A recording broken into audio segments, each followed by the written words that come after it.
नमस्कार। आप सभी का फिर से मैं स्वागत करता हूँ स्कैरी बेल में।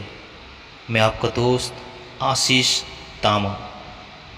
जब कोई गुजर जाए तो उस लाश को जलाने या दफनाने जब हम ले जाते हैं तो उस लाश ले जाते हुए भीड़ को हम मलामी कहते हैं। दीपेश जी के जीवन में वैसे ही एक मलामी को लेकर बहुत ही भयानक एक घटना घटा हुआ था। आज के एपिसोड में हम उसी घटना को सुनेंगे। तो आइए जानते हैं दीपेश जी की कहानी को।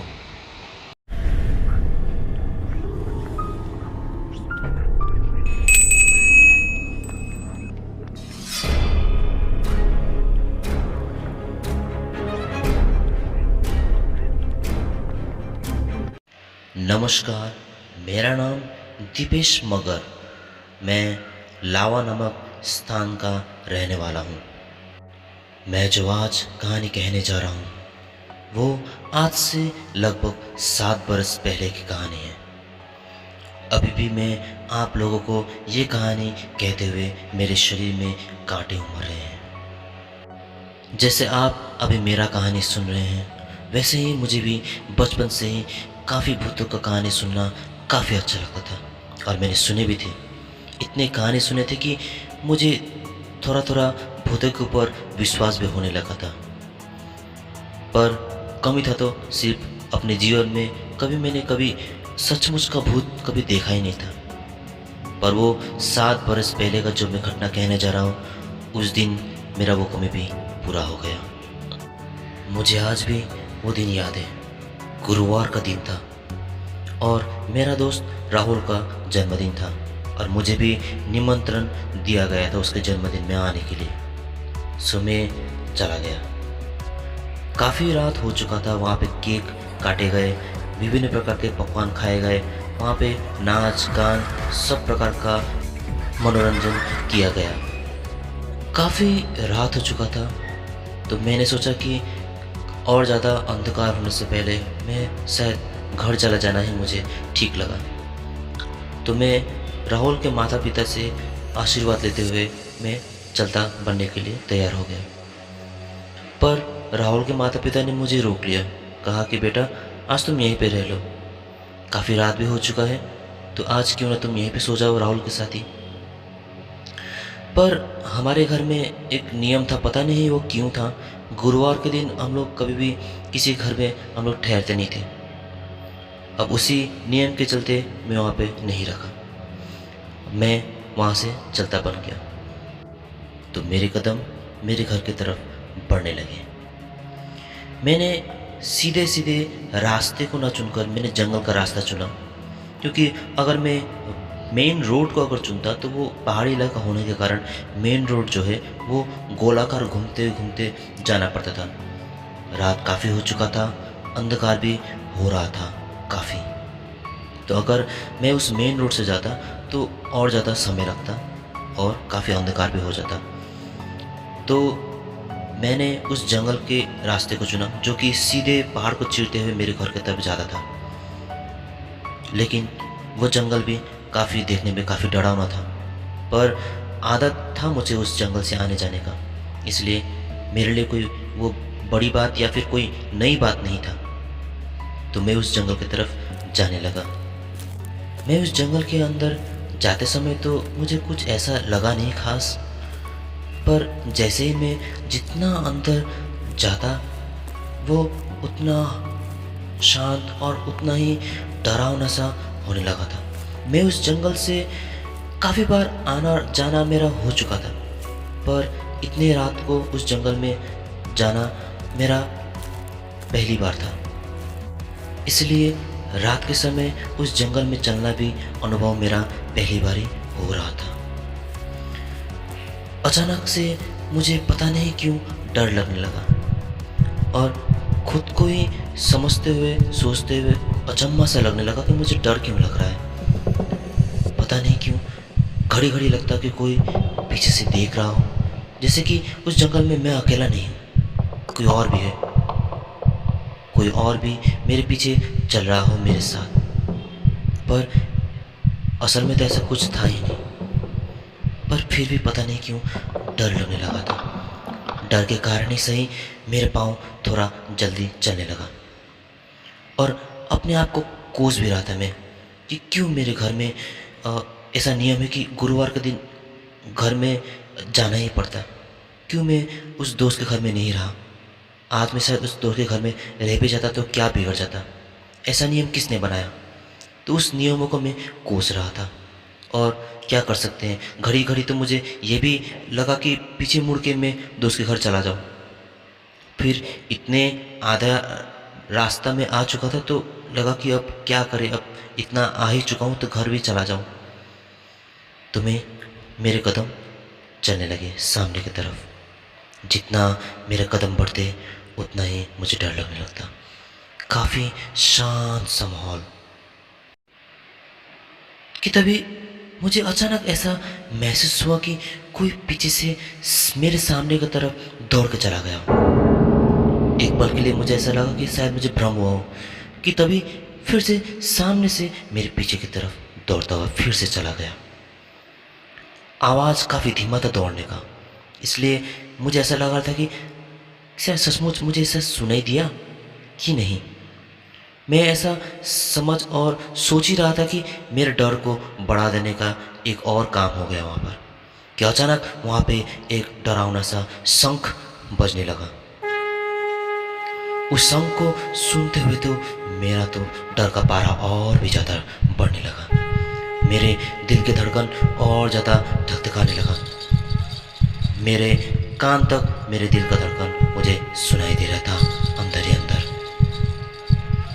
कि तभी मैंने दूर से देखा कि कई लोग सफ़ेद कपड़ों पर चलते हुए आ रहे हैं। शंख का आवाज़, घंटियों का आवाज़, रोने का आवाज़, कोई बहुत सारे भीड़ का आवाज़।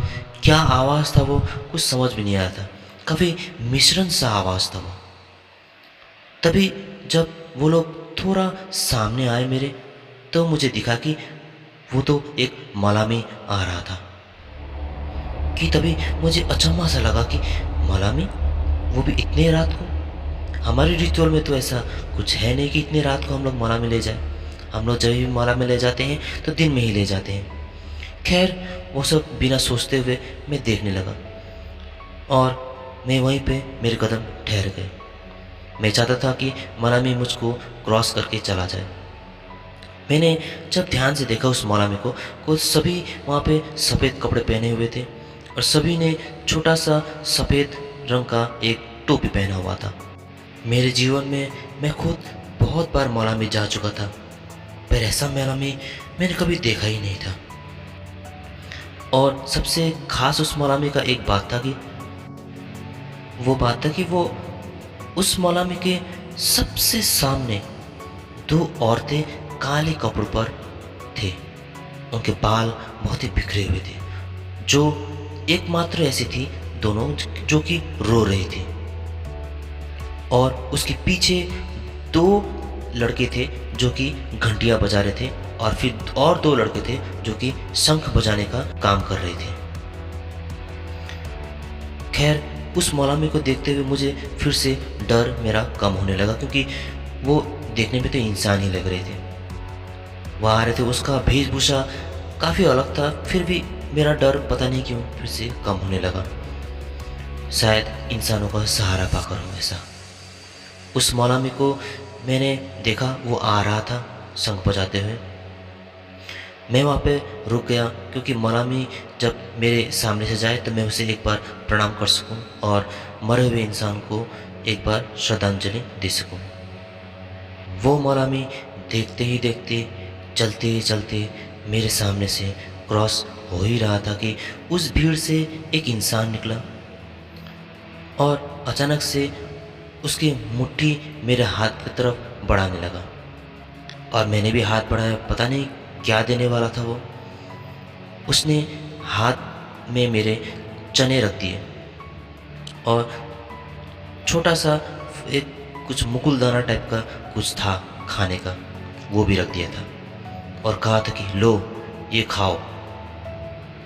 तो मैंने पूछा कि कौन गुजर गया अंकल। तब उस अंकल ने कहा कि राम बाबू मर गए हैं ऊपरी गांव के। मैंने भी सोचा, अरे राम बाबू मर गए? ओ राम राम राम, ओहो कैसे हुआ ये सब? तो उसी वक्त उससे थोड़ा बातचीत हो ही रहा था कि वो अचानक उस आदमी ने कहा कि चलो हमारे साथ मौलामी। मुझे थोड़ा अजीब सा लगा क्योंकि मैं उस इंसान को पहचानता नहीं था, लेकिन हाँ जो मर गए थे उसको मैं पहचानता था, तो काफ़ी दुख भी लगा था। तभी मैंने मुड़ते हुए कहा कि नहीं अंकल, मुझे घर जाना है, मुझे काफ़ी देर हो चुका। मैं मुड़ा ही था कि उस अंकल का आवाज़ फिर से आया कि नहीं जाओगे? कि पता नहीं ऐसे कहते ही मुझे अचानक से एक बात याद आया, राम बाबू ऊपरी गांव के राम बाबू तो 2 महीने पहले ही मर चुके थे, क्योंकि उसके मरने पर मैं खुद उसके मलामी में गया था। तभी मेरे पाँव तो काफ़ी जम गए, मुझे डर लगने लगा। अच्छा हुआ कि मैंने उसके दिए हुए चने को खाया नहीं था, मेरे मुट्ठी पे ही था। मुझे इतना डर लगा कि मैं मालूम ही नहीं कि मैं भागूं या वहीं पे ठहरूं, कुछ समझ ही नहीं आया। तभी पीछे से काफ़ी डरावना सा आवाज़ आया कि अच्छा, तुझे मालूम पड़ गया? बस क्या था, मेरा डर का पारा फिर से चढ़ने लगा। मेरी धड़कन पहले की तरह फिर से धकधकाने लगा। मैंने इधर देखा ना उधर, मैं दौड़ने लगा।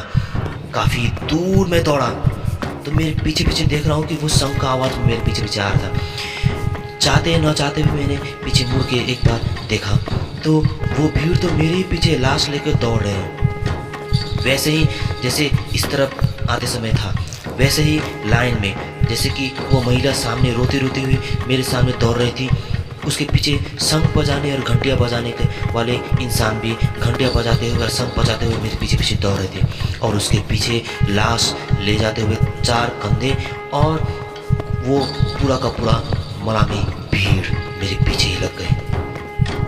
मैं काफ़ी तेज़ दौड़ा, इतना तेज़ दौड़ा कि शायद ही मैं कभी ज़िंदगी में इतना तेज़ दौड़ा होगा। जब जान पर बात आती है ना तो पता नहीं पैर कैसे चलने लगते हैं।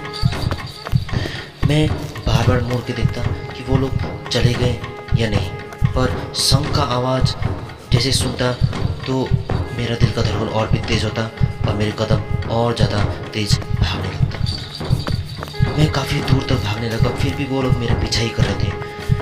तो काफ़ी दूर जाने पर जैसे ही मेरे गांव का एरिया आने ही वाला था, मतलब उस जंगल को मैं जैसे क्रॉस करने ही वाला था कि उस शंख का आवाज़ दूर दूर होने लगा, काफ़ी धीमा होने लगा। मैं पीछे मुड़ के मैंने देखा ही नहीं कि उस आवाज़ का धीमा होना ही मुझे संकेत दे रहा था कि वो अब मेरा पीछा नहीं कर रहे। तभी एक बार मैं पीछे मुड़ के मैंने देख लिया, तब पूरा का पूरा मलामी वापस जा रहा था।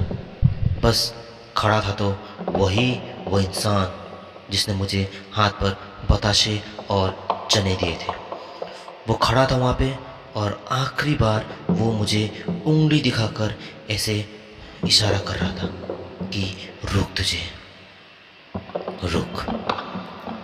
ऐसा करते करते वो पीछे चले गए और देखते ही देखते वो लोग पता नहीं कैसे हवा में ही मिल गए, जैसे कि इंसान धुएं में बदल जाता है, कुछ ऐसा ही मैंने देखा। खैर मैं घर आ गया और किसी से कुछ कहे भी नहीं मैं सो गया घर पे। सुबह जब उठा तो मुझे कोई होश ज्ञान ही नहीं था। तो मुझे बाद में मेरे माँ और पिताजी से मालूम पड़ा कि मैं उस दिन से बाद मैं काफ़ी बुखार से मैं काफ़ी तड़प रहा था। मुझे कुछ याद भी नहीं ध्यान से, उसके बाद मैं काफ़ी बीमार सा रहने लगा। तभी मुझे एक झाकरी के पास ले जाया गया तो वहीं से मालूम पड़ा कि मुझे तो भूतों ने जो दौड़ाया है उसी का नतीजा है। अगर उनके दिए हुए बतासे और वो चने अगर खाता तो शायद और भी कुछ खराब हो जाता मेरा। मैं आज भी उस घटना को सोचते हुए काफ़ी डर लगता है मुझे, और सोचता हूँ कि अच्छा हुआ कि मैंने उस दिन उसके दिए हुए चने और वो बतासे नहीं खाए। अगर खाता तो क्या होता मेरे साथ। तो आज का कहानी में इतना ही। तो दोस्तों, अगर आपको मेरी कहानी पसंद आया है तो ज़रूर सब्सक्राइब कीजिए मेरे इस चैनल को, क्योंकि मुझे आपका सपोर्ट एकदम चाहिए ही चाहिए, क्योंकि सब्सक्राइबर काफ़ी कम है। तो अगर आप न्यू व्यूअर्स हैं तो मैं आपसे अनुरोध करता हूँ कि मेरे चैनल को ज़रूर सब्सक्राइब कीजिए, और चाहे तो लाइक और कमेंट भी ज़रूर कीजिएगा। इससे मुझे हौसला मिलता है नई नई कहानी को लेके आने का। धन्यवाद। आपसे मिलते हैं अगली कहानी पर।